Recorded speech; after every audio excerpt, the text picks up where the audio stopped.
जब भी कोई नया बिजनेस स्टार्ट करता है तो पहला क्वेश्चन आता है बिजनेस के स्ट्रक्चर को लेकर। आज हम डिस्कस करेंगे एलएलपी या प्राइवेट लिमिटेड आपके बिजनेस के लिए क्या बेटर है। इस डिस्कशन में हम कवर करेंगे एलएलपी क्या होता है, प्राइवेट लिमिटेड क्या होता है, एलएलपी एंड प्राइवेट लिमिटेड के बीच में क्या डिफरेंस है, advantages and disadvantages of LLP, advantages and disadvantages of private limited company, suitability of LLP and private limited company to different businesses, key criteria to decide between LLP and private limited, and is there any conversion option available? LLP क्या होता है? LLP यानी limited liability partnership India में introduce हुआ 2008 में। LLP एक hybrid business structure है जो कंबाइन करता है पार्टनरशिप की फ्लेक्सिबिलिटी एंड कॉर्पोरेट की लिमिटेड लाइबिलिटी। एलएलपी एक सेपरेट लीगल एंटिटी है which is distinct from its partners. LLP में कोई डायरेक्टर्स नहीं होते हैं। वहीं प्राइवेट लिमिटेड कंपनी एक ऐसी सेपरेट लीगल एंटिटी है जिसके खुद के राइट्स एंड ऑब्लिगेशंस होते हैं। इसके ओनर्स इसके शेयर होल्डर्स होते हैं एंड बोर्ड ऑफ डायरेक्टर्स इसे मैनेज करते हैं। एक कंपनी में मिनिमम 2 एंड मैक्सिमम 15 डायरेक्टर्स तक हो सकते हैं। जैसे हमने देखा ये दोनों सेपरेट लीगल एंटिटीज है, तो इनमें डिफरेंसेस क्या है? तो अलग अलग क्राइटेरिया के बेसिस पर हम LLP and private limited company में डिफरेंसेस को समझेंगे। तो आइए स्टार्ट करते हैं। Criteria 1, ownership and management. LLP का पार्टनर ही उसका मैनेजर और उसका ओनर होता है। वहीं प्राइवेट लिमिटेड कंपनी में शेयर होल्डर्स जो होते हैं वो ओनर्स होते हैं एंड कंपनी का मैनेजमेंट डायरेक्टर्स के हाथ में होता है। Number 2, membership. एलएलपी में मिनिमम 2 डेजिग्नेटेड पार्टनर्स होते हैं। There is no limit on maximum number of partners in an LLP. Similarly, private limited company में minimum 2 members होते हैं and maximum 200 members तक हो सकते हैं। Number 3, liability. The liability of the partner is limited to the extent of their contribution to the LLP. Similarly, the liability of the member in a private limited company is limited to the extent of shares held by them. Number 4, registration. LLP is registered under LLP Act 2000 Act and the governing document in an LLP is LLP agreement and same is not a public document. Similarly, private limited company is registered under Companies Act 2013. The governing documents for a private limited companies are Memorandum of Association and Article of Association and same are public document. मतलब आप ROC में fees पे करके किसी भी company का MOA या AOA देख सकते हैं। Criteria number 5, compliance.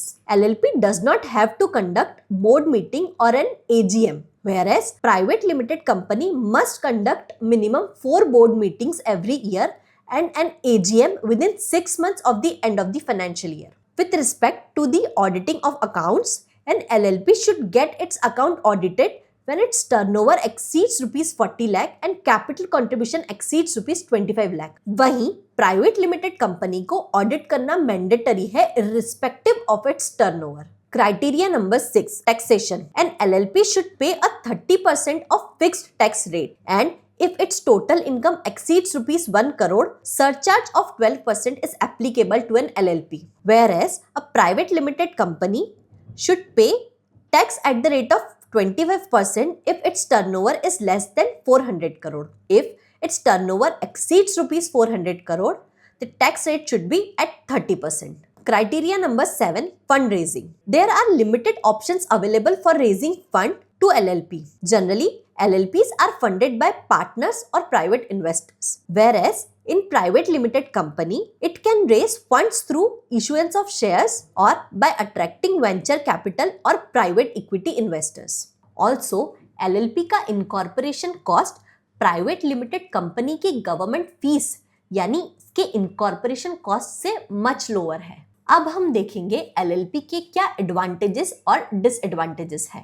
एलएलपी के एडवांटेजेस है ये एक सिंप्लीफाइड मैनेजमेंट स्ट्रक्चर है, यहाँ पर फ्यूअर कंप्लायंस रिक्वायरमेंट्स है और ये आपको लिमिटेड लायबिलिटी प्रोटेक्शन देता है। वहीं एलएलपी के डिसएडवांटेजेस है limited options for raising capital and less credibility as compared to private limited company. Similarly private limited company के एडवांटेजेस और डिसएडवांटेजेस इस तरह है। प्राइवेट लिमिटेड कंपनी के एडवांटेजेस हैं its ability to raise funds from investors. Second, it's higher credibility. And third, it provides a limited liability protection. And private limited company के disadvantages हैं इसकी ज्यादा रेगुलेटरी रिक्वायरमेंट्स एंड इसका complex management structure. ये तो थे LLP और private limited company के एडवांटेजेस एंड डिसएडवांटेजेस।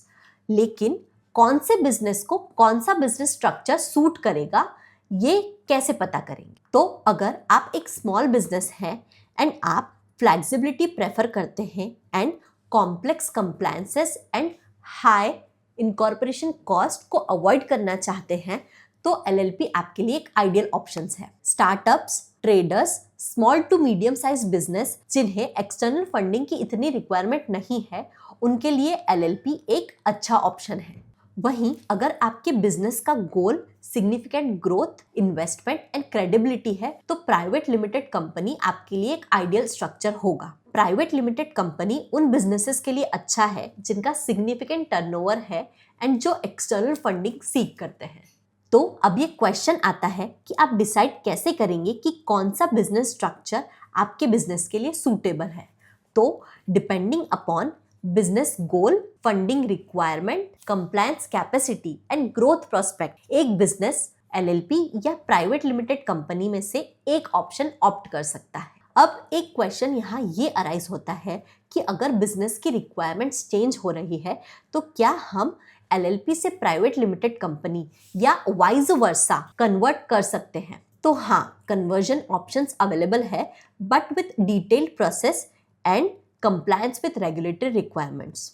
इस टॉपिक पर आपको हमारे चैनल पर एक सेपरेट वीडियो मिल जाएगा जिसका लिंक डिस्क्रिप्शन में है। आप कोई भी बिजनेस स्ट्रक्चर ऑप्ट करें, आपके बिजनेस के प्रोसेस को सिंप्लीफाई बनाने के लिए आप रेफरेंस सॉफ्टवेयर का यूज कर सकते हैं। रेफरेंस आपको कोटेशन जनरेट करने से लेकर डेटर्स के एजिंग रिपोर्ट तक हर बिजनेस प्रोसेस के लिए टेलर्ड मेड सॉल्यूशंस प्रोवाइड करता है। रेफरेंस के थ्रू आप अपने बिजनेस के क्रूशियल प्रोसेस जैसे inventory management, client and vendor management, accounting etcetera को सिंप्लीफाई कर सकते हैं। रेफरेंस पर startup, small businesses, enterprises etcetera के लिए टेलर मेड सॉल्यूशंस अवेलेबल है। रेफरेंस के फ्री डेमो के लिए डिस्क्रिप्शन में दी हुई लिंक पर क्लिक करें। ये था हमारा discussion LLP versus private limited which is better for your business पर। अगर आपके कोई क्वेश्चंस है या आप कोई सजेशंस देना चाहते हैं तो हमें कमेंट में बताएं। Thanks for watching.